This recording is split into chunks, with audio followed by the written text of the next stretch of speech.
बिना मेहनत के तख्त तो ताज नहीं होते, बिना मेहनत के तख्त तो ताज नहीं होते।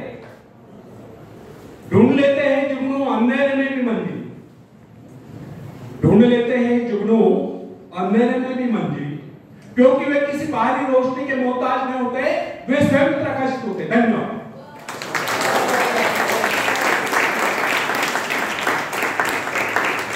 तो फ्रेंड्स, एक व्यक्ति है जिसके शरीर में स्वच्छ रक्त संचार हो रहा है, जिसके चौड़े कंधे हैं, सुंदर मजबूत दो हाथ है, जिसका वजन भी अच्छा है, जो सभी अंगों से युक्त तथा शरीर से चुस्त मस्त है।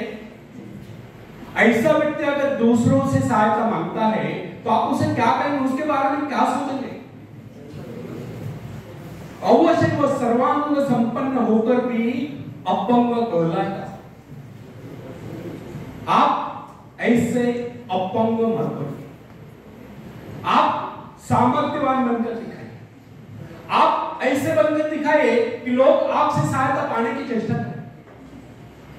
क्या आपको पता है कि आप जिन लोगों को जानते हैं उनमें बहुत से ऐसे हैं जिन्हें किसी दूसरों से सहायता की प्रतीक्षा है। सही बात तो यह है कि उनमें से बहुत से लोगों को इस बात का भी पता नहीं उन्हें जो सहायता चाहिए वो कहां से मिलने वाली, फिर भी वे इंतजार करते और सोचते रहते कि बस अब उनका काम बनने वाला है, उन्नति के द्वार खुलने वाले हैं, कोई उनकी मदद के लिए आएगा, उनके सारे कष्ट दूर हो जाए। क्या ऐसा संभव है? वास्तव में कोई किसी की सहायता करता है?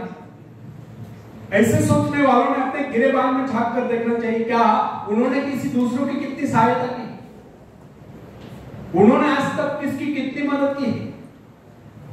क्या कोई ऐसा व्यक्ति है जो कहे कि उन्होंने उसे सहायता की थी इसलिए वो आज उन्नति की चोटी पर? फ्रेंड्स, यदि आपने या उन्होंने किसी दूसरों की सहायता नहीं की तो फिर किसी दूसरों से सहायता की प्रतीक्षा क्यों?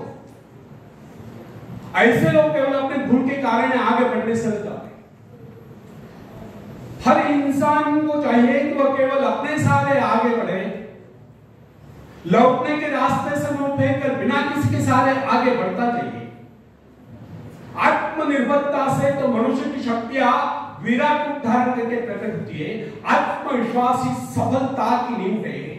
इसी आत्मविश्वास के सहारे हम दूसरों की सहायता करने में सफल हो सकते हैं। फ्रेंड्स, एक बहुत बड़े प्रबंधक का, एडमिनिस्ट्रेटर का कहना है, मैं अपने बेटे को ऐसी कंपनी में नियुक्त करना चाहता हूं जहां उसे कठिनाइयों का सामना करना पड़े, क्योंकि इससे उसकी सहन शक्ति और कुशलता विकसित होगी। यदि मैं उसे अपनी कंपनी में रखूंगा तो मेरे भरोसे बैठा है, हर निर्णय के लिए वो मेरा मुंह ताकता रहेगा, उसमें ठहरे हुए पानी की तरह सड़ान उत्पन्न होगी।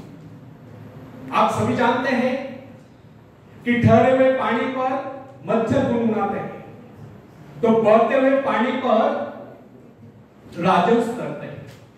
कितने सुंदर विचार थे उस व्यक्ति के।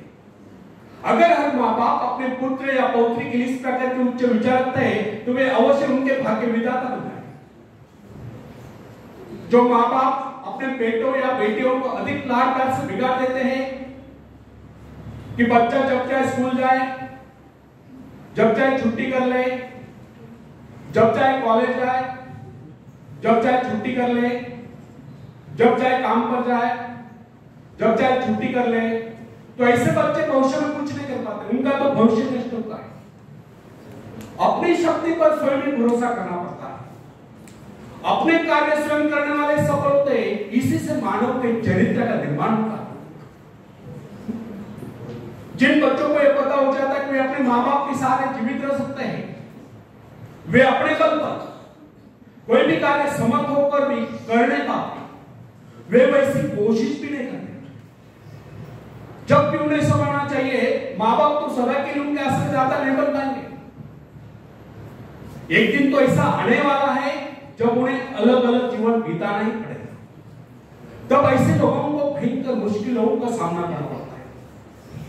इसलिए फ्रेंड्स, यदि आरंभ से अपने कार्य स्वयं करने की आदत डाली जाए तो यह आदत आपके भविष्य के लिए बहुत ही लाभकारी सिद्ध होगी।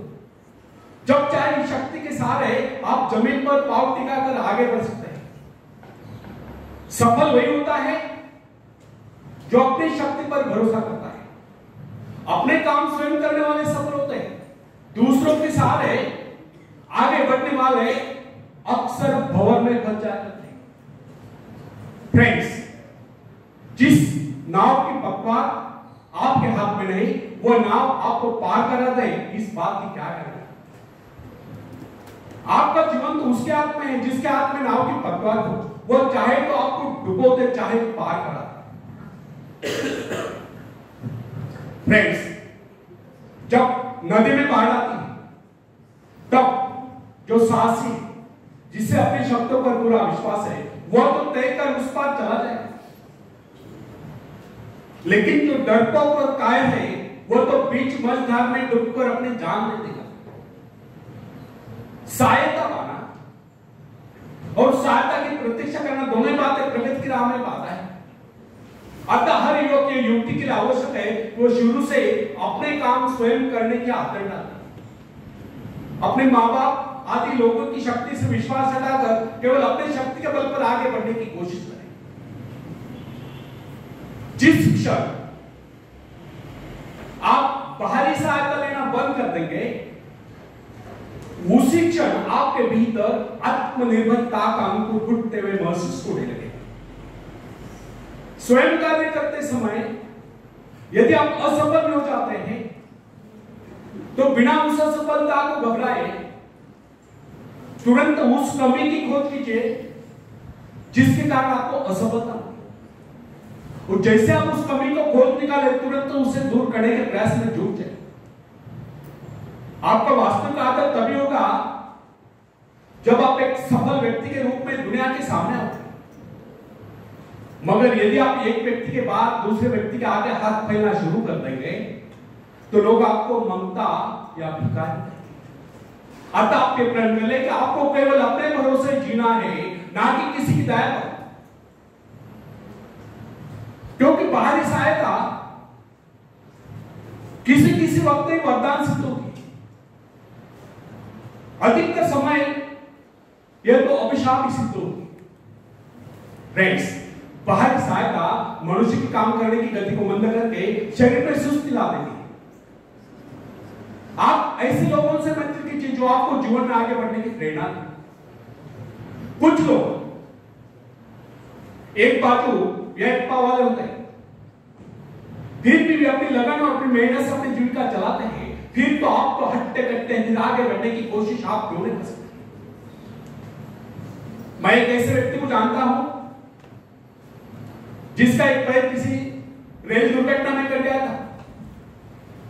उसने कभी किसी से भिक्षा नहीं मांगी, किसी से दान लेना गवारा नहीं किया, यहां तक कि अपने कौन मायका में उसने कभी सहारा नहीं किया।